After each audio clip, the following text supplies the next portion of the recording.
Hello friends, welcome back to Chakri వాళ్ళ channel. Hi అండి, good morning. Time 9 అవుతుంది. ఇప్పుడు టిఫిన్ చేస్తున్నాను. పని అయిపోయింది, అంటే మార్నింగ్ రొటీన్ అయిపోయింది. పెడదాం అనుకున్నాను కానీ టైం సరిపోలేదు. సో టిఫిన్ అయిపోయింది, కుకింగ్ అవ్వలేదు, అంటే వంట అవ్వలేదు. టిఫిన్ అయిపోయింది, స్నానం అయింది. టిఫిన్ చేసి ఇప్పుడు కుకింగ్ చేస్తాను. టిఫిన్ ఈరోజు టిఫిన్ పూరీ కుర్మా. మేము పూరీ కుర్మా అంటామండి మా సైడు. పూరీలోకి ఇదే బాగుంటుంది. ఇంకా టీవీ చూస్తున్నాను. నిన్న వ్లాగ్ పెట్టాను కదా, అది చూస్తున్నాను. నిన్న వ్లాగ్ పెట్టానండి చక్రి ఛానల్లో, చూడండి ఒకసారి.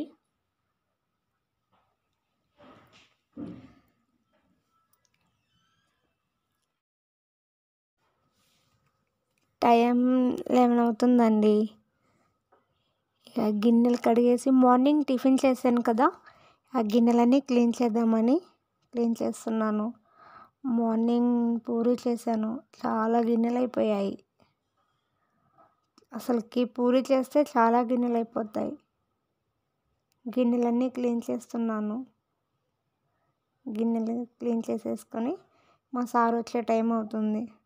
సో పిల్లలు అటు స్నానాలు చేసి రెడీ అవుతున్నారు.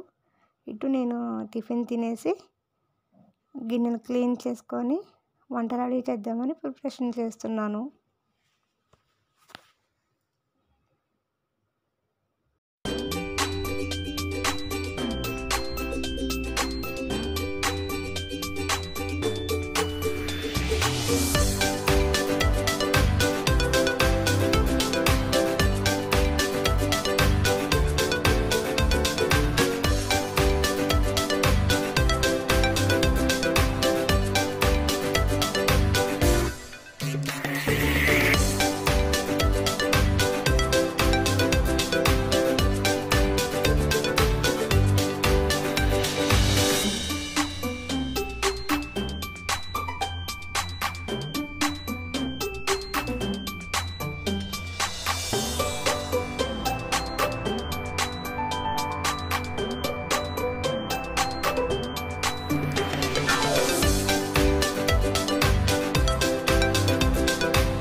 వంట అయిందండి.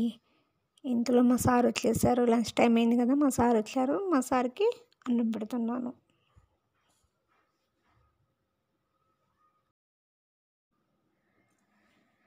ఈవినింగ్ 5:30 అవుతుందండి. మా పిల్లలకి స్నాక్స్ టైం. ఏదో ఒకటి కావాలి స్నాక్స్కి అలవాటు. అయితే మా బాబు కావాలి మమ్మీ స్నాక్స్ కావాలంటే నేను అన్నాను ఏదో ఒకటి తెచ్చుకోండి అని 20 రూపీస్ ఇచ్చానండి. షాప్ దగ్గరే ఉంటుంది మాకు. వెళ్ళి తెచ్చుకున్నారు ఇద్దరు. ఓరియో తెచ్చుకున్నారు. తిందామని ఇంట్లో కూర్చొని నేను అన్నాను. చూడగానే నాకు ఐడియా వచ్చింది. నెట్లో నేను చూశాను అనమాట. ఐడియా ట్రై చేద్దామని ట్రై చేసాము. ఓరియో బిస్కెట్ ప్యాకెట్ ఉంటుంది కదా, మనం చపాతీ చేసుకునే కర్రతో అది అంటే ఓపెన్ చేయకుండా అలా చూపిస్తున్నాను కదా వీడియోలో, అలా మొత్తం చిన్న చిన్నగా మ్యాష్ చేయాలన్నమాట. కొట్టేయాలి ఇట్లా చిన్న చిన్నగా, ప్యాక్ ఓపెన్ చేయకుండానే కొట్టేయాలి. మొత్తం అంటే లోన చిన్న చిన్న పీసులు అయిపోతాయి అన్నమాట. అలా కొట్టేసి దాన్ని మనం కత్తెరతో పైన కట్ చేయాలన్నమాట. కట్ చేసి చిన్న చిన్నగా, మరీ అంత పెద్దగా పీసులు ఉండకుండా లైట్గా చిన్న చిన్న పీసులు ఉండాలి. దాన్ని ఇప్పుడు కత్తెరతో కట్ చేసుకోవాలి. కట్ చేసుకున్నాక అలా కనిపిస్తాయి. అలా కనిపించిన దాంట్లో మనం వేడి చేసుకున్న చల్లార్చిన పాలు ఉంటాయి కదా, ఆ పాలు అలా వాటిలో అలా నా దగ్గర స్టిక్లు ఇవ్వండి, ఐస్ క్రీమ్ స్టిక్లు అయిపోయాయి. అంటే అప్పుడు పిల్లలు ఆడుకున్నారు, అని మొత్తం పాడు చేసేసారు. సో ఇవ్వనమాట. నేను అలా పాలు పోసేసి స్పూన్ పెట్టేశాను అనమాట. ఐస్ క్రీమ్ స్టిక్స్ లేవన్నమాట ఇంట్లో. సో ఇలా మొత్తం కలిపేసి అలా కలిపేసి ఒక గ్లాస్లో పెట్టి డీప్ ఫ్రిడ్జ్లో పెట్టాలి. ఒక 4 అవర్స్ తర్వాత ఓపెన్ చేసి చూస్తే సేమ్ ఐస్ క్రీమ్ అండి, మనం షాప్లో తీసుకుంటాం కదా అలాగే ఉంటుంది. ఒకసారి ట్రై చేయండి, బాగుంది ఈ ఐడియా. కాకపోతే తర్వాత వీడియో నేను తీసి చూపిద్దాం అనుకుంటే మా పిల్లలు తీసుకొని తినేశారు కూడా. అందుకే ఆ వీడియో పెట్టలేకపోతున్నాను. ఒకసారి ట్రై చేయండి. వాళ్ళు తెచ్చుకున్న ఓరియో బిస్కెట్ నేను ప్రయోగం చేసేసాను. అది 4 అవర్స్ అవుతుంది టైం రెడీ అవ్వడానికి. అప్పటికి పిల్లలు ఆగరు కదా, ఏదో ఒకటి స్నాక్స్ కావాలి మమ్మీ అన్నారు. సో పిల్లలకి బ్రెడ్ ఆమ్లెట్ చేద్దామని బ్రెడ్ ఆమ్లెట్ చేస్తున్నాను అనమాట. అదే 5:30కి ఏదో ఒక స్నాక్స్ కావాలి. స్కూల్ నుండి రాగానే స్నాక్స్ అడుగుతారు కదా, అదే అలవాటు. హాలిడే టైంలో కూడా వాళ్ళకి 5:30కి ఏదో ఒక స్నాక్స్ ఇవ్వాల్సిందే. సో పిల్లలకి బ్రెడ్ ఆమ్లెట్ పెట్టేసి వేరే స్టవ్ మీద పాలు పెట్టేశాను అనమాట. పాలు వేడి చేసేసి టీ పెట్టుకున్నాను. నాకు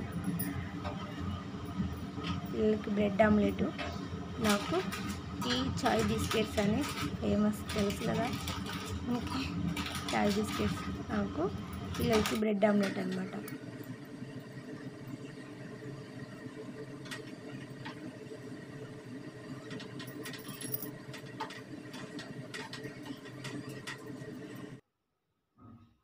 ఇంకా రెడీ అయినాయి.